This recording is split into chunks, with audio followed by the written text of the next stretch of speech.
আসসালামু আলাইকুম। কেমন আছেন সবাই? আশা করি ভালো আছেন। আমরা ভালো আছি। আমি এখন পুঁই শাকের বিচি চিংড়ি মাছ দিয়ে ভাজি করব। আমি এখন তেল দিচ্ছি। তেলটা গরম হয়ে গেছে। এখন আমি চিংড়ি মাছ আর পেঁয়াজ একসাথে দিয়ে দিব।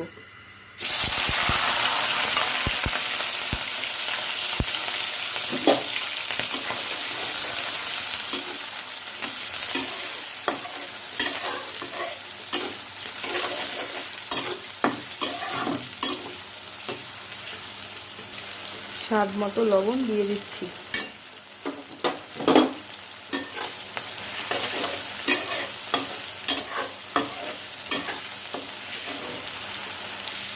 এই রান্নাতে আমি কোনো হলুদ ব্যবহার করব না, শুধু চিংড়ি মাছ, পেঁয়াজ আর কাঁচামরিচ, ধনিয়া পাতা ব্যবহার করব। আমার চিংড়ি মাছ আর পেঁয়াজটা ভাজা হয়ে গেছে। এই পর্যায়ে আমি পুঁই শাকের বিচিগুলো দিয়ে দিব। অনেক সুন্দর, তাই না? আমার কাছে তো খুব ভালো লাগে। এখন আমি দিয়ে দিব।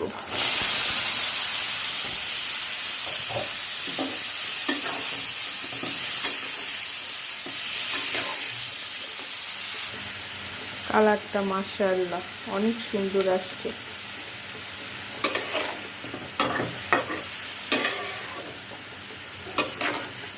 আমার পরিবারের সবাই এই জিনিসটা খুব পছন্দ করে। আমি তো অবশ্যই করি।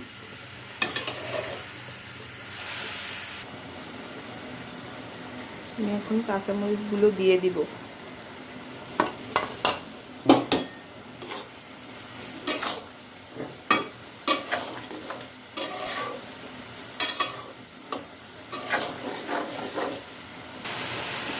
এখন আমি ধনেপাতা দিয়ে দেব।